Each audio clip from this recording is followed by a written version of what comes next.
नमस्कार, स्वागत है आप सभी का हमारी बेहद खास पेशकश में जिसका नाम है निवेश की एबीसीडी।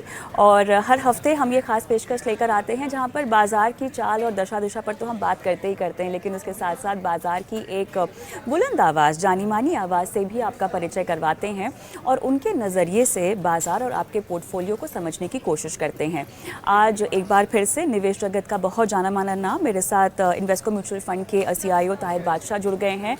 ताहिर, आपका बहुत बहुत स्वागत है और बहुत कोशिश करने के बाद आपने फाइनली हमारे शो को समय दिया, मेरे ख्याल से धन्यवाद आपको एक बार फिर से इसके लिए। तो ताहिर, बाजार का जोश कैसा है, क्या कहेंगे? नहीं, I think mood overall upbeat है। अभी भी मतलब देखिए, मैक्रो पर्सपेक्टिव से अगर बात करें तो आई थिंक ऐसी कोई इमीडिएट जो वरी साइन होती है वैसे कोई हमें दिख नहीं रहे, आदेश नहीं आ रहे हैं। लेकिन ऑब्वियसली इन्वेस्टमेंट करना एक अलग प्रक्रिया है और रिस्क को हमेशा ध्यान में रखना होता है। एंड आई थिंक वही हमारा काम रहता है कि भाई हम भले ही रिटर्न्स की अपेक्षा करें और रिटर्न्स के लिए जो अपॉर्चुनिटीज है वो आइडेंटिफाई करें, लेकिन ओवरऑल रिस्क कंट्रोल भी एक इम्पॉर्टेंट चीज होती है। तो आई थिंक एक ऐसा पॉजिटिव सिनेरियो अभी भी है रिटर्न्स की। आप रिटर्न्स कमाने के लिए मतलब आप आइडिएशन करें, आप निवेश करें, लेकिन साथ ही साथ अपनी रिस्क का भी कंट्रोल और उस पर भी नजर रखते रहे। I think that is the formula that we have to adopt in this kind of market. ये market is having a lot of promise, लेकिन obviously we know कि सस्ता नहीं है।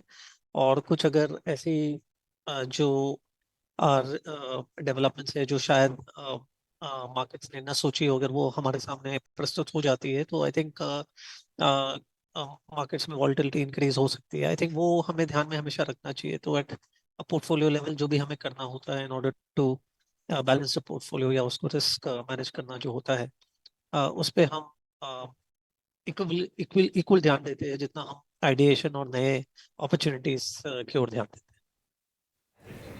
Absolutely.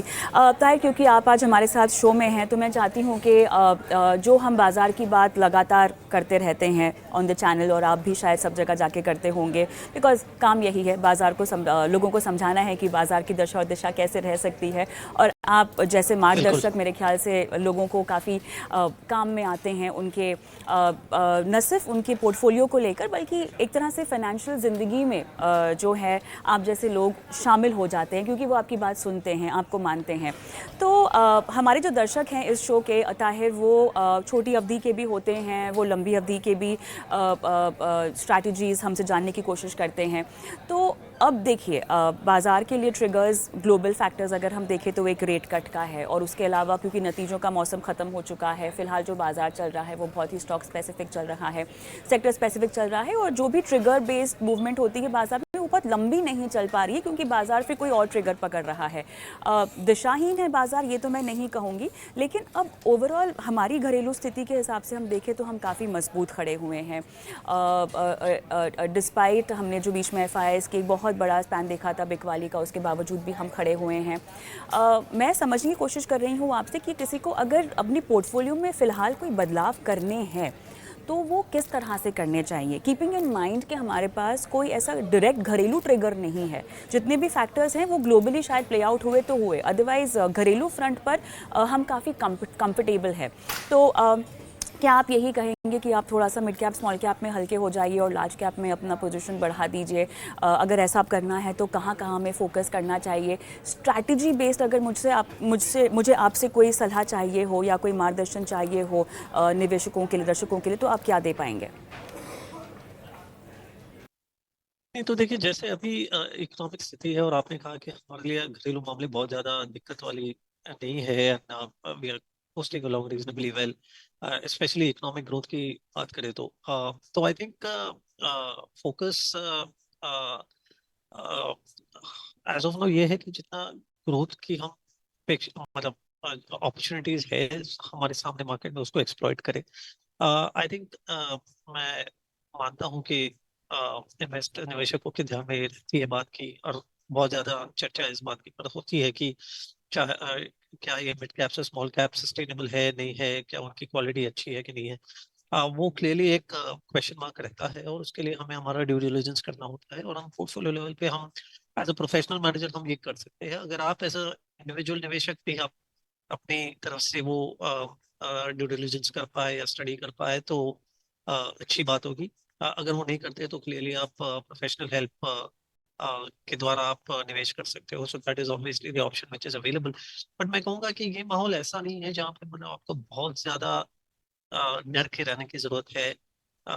There are pockets of the market जहाँ पे थोड़ा over extension है और हमें उसमें ध्यान रखना है या शायद उसको अवॉइड भी करना है।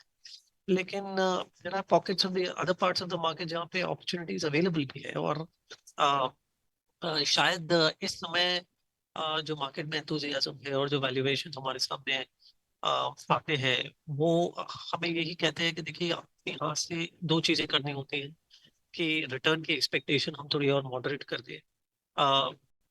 जो हमने पिछले 12-18 महीने में जो रिटर्न्स देखी है शायद इंडिविजुअल स्टॉक्स में या एग्रीगेट इंडेक्सेस वगैरह में, वो हम एक्सपेक्ट नहीं कर सकते कि उसकी हम आगे जाके भी हम वही लेवल के रिटर्न्स हम कमा पाएंगे। आई think it will be much lesser than that. लेकिन फिर भी एक हेल्दी रिटर्न की हम सब अपेक्षा करते हैं, और उसके लिए हमें पोर्टफोलियो का ठीक से बैलेंस और चयन करना चाहिए। तो आई थिंक वो एक चीज है। और दूसरी ये बात है कि हमें इन्वेस्टमेंट होराइजन को भी अब हम 6 या 12 महीने के पर्सपेक्टिव से नहीं देख सकते, specially at this level of the market. एक लॉन्गर टर्म कॉल लेना आवश्यक हो गया है। बट ये भी है कि इंडिया की एक जो अपॉर्चुनिटी है वो और long term investment I think एक बहुत बड़ा अपॉर्चुनिटी हमारे सामने एज ऑफ नाउ अवेलेबल है। तो उससे हमें कंफर्ट लेना चाहिए। आई डोंट थिंक उससे हमें घबराने की जरूरत है। That is still in our hands. And कुछ कुछ डेवलपमेंट्स होते रहेंगे शायद लोकल या even global developments. But longer course, I think India opportunity is still very strong. So मैं नहीं कहूंगा कि हम बहुत ज्यादा इस बात पे अटेंशन दे रहे हैं राइट नाउ कि मिड कैप स्मॉल कैप को डिजर्ट करके हमें लार्ज कैप पे जाना चाहिए, या कुछ ऐसा सिचुएशन है जहाँ पे हमें कभी कभार अपॉर्चुनिटीज अच्छी अपॉर्चुनिटीज लार्ज कैप में मिल जाती है, और बहुत सारी बार मिड स्मॉल कैप्स में तो आती रहती है, स्पेशली इन द करंट माहौल। तो आई थिंक हम एक बैलेंस्ड अप्रोच ले रहे हैं। हम कम्प्लीटली एक ओपन माइंडेड अप्रोच के साथ काम कर रहे हैं। ऐसी हमें कोई अभी इतनी ज्यादा परेशानी वाली परिस्थिति नहीं दिख रही है जहाँ पे हमें बहुत ज्यादा रिस्क अवर्जन करने की जरूरत है। लेकिन at the same time risk control is important, तो उस पर नजर रखना डेफिनेटली इम्पोर्टेंट है। बट एक तरीके से एकदम सिग्निफिकेंट रिस्क अवर्जन या रिस्क ऑफ अप्रोच लेना भी शायद मेरे हिसाब से it's not warranted at this stage of the market. Tahir, थोड़ा सा मुझे आपके हाउस व्यू के बारे में जानना है, और उससे पहले मुझे ये आपसे समझना है कि फ़िलहाल कौन कौन से सेक्टर्स हैं जहां पर आपको वैल्यूएशंस काफ़ी अट्रैक्टिव लग रहे हैं, किस तरह की कंपनियां जो हैं अब आपको छनती हुई दिखाई दे रही हैं। ये तो देखिए, हम जब पोर्टफोलियो के बारे में सोचते हैं और उसको कॉन्फ़िगर करने की का प्रयास करते हैं, तो हम as of now in the current situation of the market, जो एक इवॉल्व्ड मार्केट है, एक चीप मार्केट डेफिनेटली नहीं है। We are somewhere in the mid cycle if not in the top of the market cycle, and therefore approach has to change. और approach इस बात पे है एज ऑफ नाउ कि हम दोनों तरफ से ऑपरेट करें। एक ग्रोथ ओरिएंटेड जो पॉकेट्स ऑफ द मार्केट है वहां पे भी हम हमारा फुटप्रिंट रखे, और on the other hand we are also operating at the other end of the bubble जहाँ पे हमें लगता है कि कुछ value opportunities on a relative scale, शायद एब्सोल्यूट स्केल पे आजकल वैल्यू मिलना बहुत मुश्किल है, लेकिन ऑन अ रिलेटिव स्केल अगर कोई ऐसे सेक्टर्स है जैसे फॉर एग्जांपल टेक्नोलॉजी सर्विसेज हो गया, या फार्मास्यूटिकल्स, हेल्थ केयर, कुछ हद तक even I would say some commodity spaces, जहाँ पे हमें लगता है कि मतलब रिलेटिव वैल्यू डेवलप होती जा रही है। कुछ ऐसी कंज्यूमर रिलेटेड बिजनेसेस भी है जहाँ पे लैक ऑफ परफॉर्मेंस देखा गया है या ग्रोथ की किल्लत रही है। I think those are also pockets which selectively appeal to us. तो हम दोनों तरफ पे ऑपरेट कर रहे हैं। कुछ हाई क्वालिटी ग्रोथ बिजनेसेस जहाँ पे हमें लगता है कि ग्रोथ की कंटिन्यूटी और overall growth will be higher than the system rate of growth, उस पर डेफिनेटली ध्यान है। और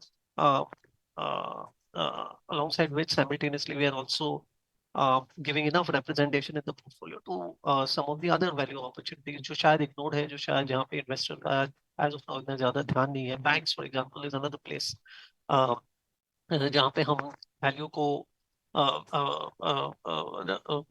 ढूंढने की कोशिश कर रहे हैं। शायद हमें ये नहीं पता कि इमीडिएटली इनमें ट्रिगर्स क्या होंगे और वो वैल्यू से कब जाके मार्केट को अपील करना शुरू करेगी, या ग्रोथ उसमें स्ट्रांग होती हुई कब स्ट्रांग होना शुरू होगी। लेकिन at least from portfolio balance perspective हम दोनों तरफ से इसको रिप्रेजेंट करने की कोशिश कर रहे हैं। तो एक तरीके से एक हेल्दी पोर्टफोलियो बन सकता है, विच कैन प्रोबेबली, अगर मार्केट्स में वॉलेटिलिटी जैसे मैंने कहा कुछ किसी भी कारण अगर आ जाती है, शायद वो ग्लोबल फैक्टर्स हो या डोमेस्टिक फैक्टर्स, तो एक तरीके से हम उसको नेविगेट अच्छी तरह से कर पाएंगे।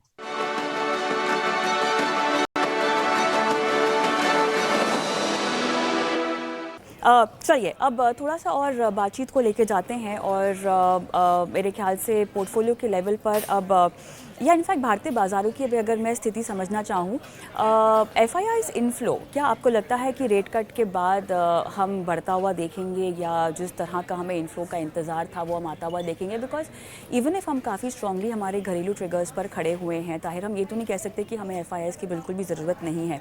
क्या आपको रेट कट की एक बार रेजिम शुरू होने के बाद उनका रुझान भारत की ओर आता हुआ दिखाई दे रहा है? नहीं, तो जैसे देखिए, फॉरेन इन्वेस्टर्स की बिहेवियर काफी अलग अलग फैक्टर्स के ऊपर प्रेडिकेटेड होती है, और हमने जो ट्रेंड अगर देखी है पिछले कुछ समय से, तो it is be quite positive on an overall basis. कुछ ऐसे पैचेस आए हैं दो तीन महीना एक आध क्वार्टर जहाँ पे अटेंशन अलग दिशा में शिफ्ट होता है, अलग ज्योग्राफीज पे जाता है। लेकिन by and large I think since 2022, तो एटलीस्ट मैं कहूंगा कि 2022 was a difficult year for us, particularly क्योंकि कमोडिटी प्राइसेस उस साल बहुत ज्यादा बढ़ गए थे। तो एक जो दो तीन जो फैक्टर्स होते हैं, वन इज जो डिसाइड करते हैं कि फॉरेन इन्वेस्टर्स का बिहेवियर टुवर्ड्स इंडिया क्या होगा। Think one of the factors is basically commodity prices. Oil उसमें सबसे ज्यादा इम्पोर्टेंट रहा है बहुत सारे सालों से। एंड आई थिंक उसका असर नॉर्मली इंडिया पे भारी होता है, स्पेशली राइजिंग ऑयल प्राइसेस का जो सिचुएशन आ जाता है कभी कभार। बट अभी वो भी धीरे धीरे इंडिया के फेवर में जा रहा है, क्योंकि alternative sources of energy develop हो रहे हैं। बहुत सारे पार्ट्स ऑफ द वर्ल्ड है जो अभी रिन्यूएबल्स एनर्जी के पर फोकस कर रहे हैं, और oil consumption even in some of the other developed markets is coming down, especially even in China for that matter. तो एक तरीके से oil has been range bound for quite some time now, और उसके लिए India, that's an advantage to India. Commodity prices के साथ साथ दूसरा एक जो फैक्टर डेफिनेटली इम्पोर्टेंट रहता है, वो इंटरेस्ट रेट्स का रहता है। And I think in that context, जैसे आपने कहा कि अगर इंडिया में भी इंटरेस्ट रेट्स, इन्फ्लेशन स्पेशली अगर थोड़ा कंट्रोल में रहता है, तो that is something which should appeal to foreign investors and makes India good destination. Emerging markets की हाँ, अगर हम बात करें, एशियन मार्केट्स की अगर हम बात करें, तो India has always competed with China for flows. And as of now जो सिचुएशन है, हम बहुत सारी चीजों में देख रहे हैं, बहुत सारे बिजनेसेस, बहुत सारी कंट्रीज का रुझान इंडिया की तरफ इम्प्रूव होते जा रहा है।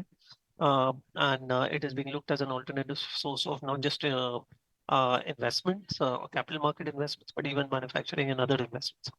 तो आई थिंक वो एक नेचुरल एडवांटेज धीरे धीरे हमारे लिए बनते जा रहा है। तो I think on a more aggregate basis मुझे लगता है कि सम ऑफ दीज पैरामीटर्स, और last but not the least जो मैं कहूँगा इस करेंसी,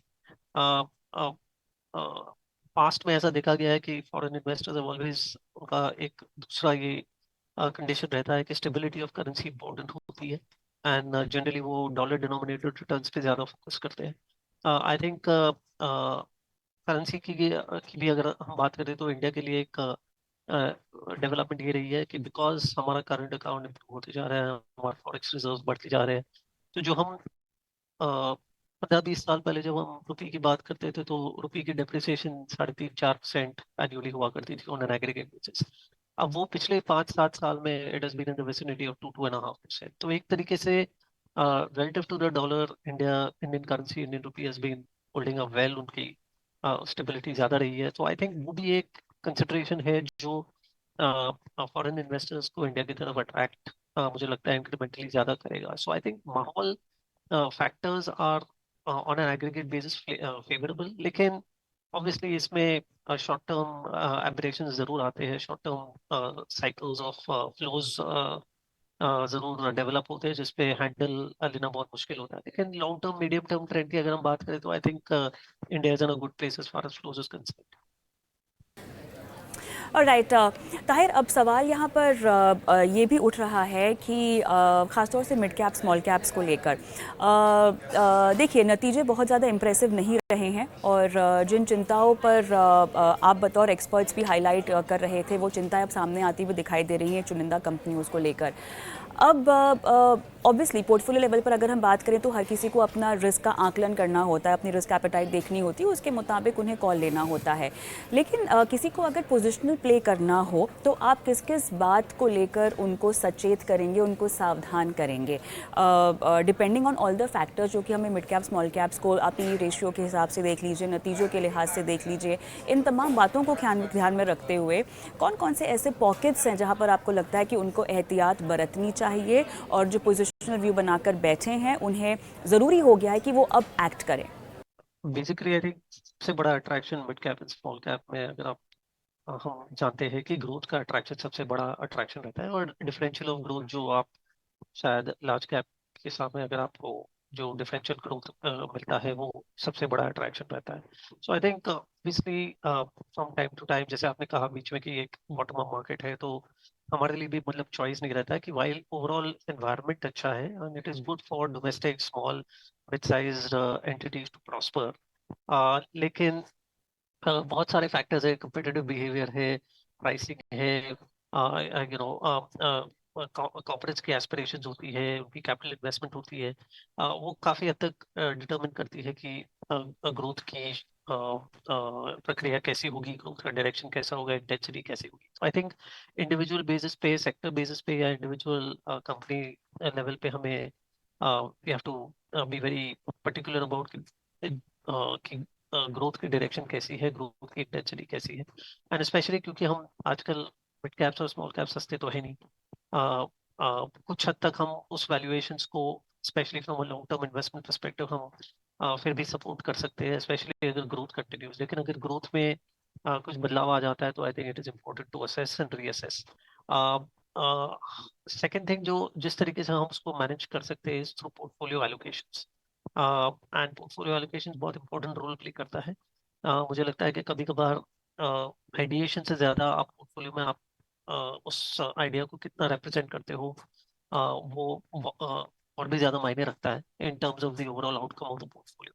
तो आपको हमेशा ये डायनामिकली रीअसेस करते रहना होगा कि आप कितना एक्सपोजर ले रहे हो, आप कितना उस तरीके से डेफो टू दैट एक्सटेंट कितना रिस्क आप बेयर कर रहे हो और बेयर कर सकते हो। एंड आई थिंक उसको मॉड्यूलेट करने में करने से या सक्सेसफुली उसको बैलेंस करने से मुझे लगता है कि आप पोर्टफोलियो के आउटकम्स को काफी हद तक इम्प्रूव कर सकते हो। So I think that is another factor that we keep. And third thing is that देखिए मार्केट में आज आज बहुत सारी चीजें अपील करती है, बहुत सारे अट्रैक्टिव आइडियाज हमारे सामने आती है, सब हर चीज में हम यू नो अपने अपने आप को इन्वॉल्व करने की कोशिश करेंगे तो it might not be easy. जैसे कहते हैं कि एक सर्कल ऑफ कॉम्पिटेंस होता है, एक कुछ हद तक कुछ बिजनेसेस होते हैं जो हम समझ सकते हैं, beyond a particular point all businesses are not comprehensive, and we cannot comprehend everything। तो मुझे लगता है कि थोड़ा बहुत फोकस्ड और डिसिप्लिन फॉर्मेट से अच्छी कंपनियों का चयन करना, उनको मॉनिटर करना, उनकी ग्रोथ को समझना, ठीक से उनकी कैपिटल रिक्वायरमेंट्स को समझना, वो सब ज़्यादा इंपॉर्टेंट हो गया है specially at this stage of the market. So I think ये इस तरीके से हम पोर्टफोलियो का ओवरऑल आउटकम इम्प्रूव कर सकते हैं। हम clearly stock selection, sector rotation, उस पर भी ध्यान दे सकते हैं, बट ये भी इम्पोर्टेंट है कि पोर्टफोलियो की कॉन्फ़िगरेशन पे भी ज़्यादा अटेंशन दिया जाए। और राइट ताहिर, आपसे बातचीत तो बहुत ज़्यादा करनी है लेकिन मेरे पास समय समाप्त हो गया है। आपने समय निकाला और मार्गदर्शन दिया आज हमारे दर्शकों को, हमारे जो भी आपके इन्वेस्टर्स हैं, बहुत बहुत धन्यवाद उसका। इसी के साथ निवेश की ABCD में इतना ही, मुझे भी इजाज़त दें, नमस्कार।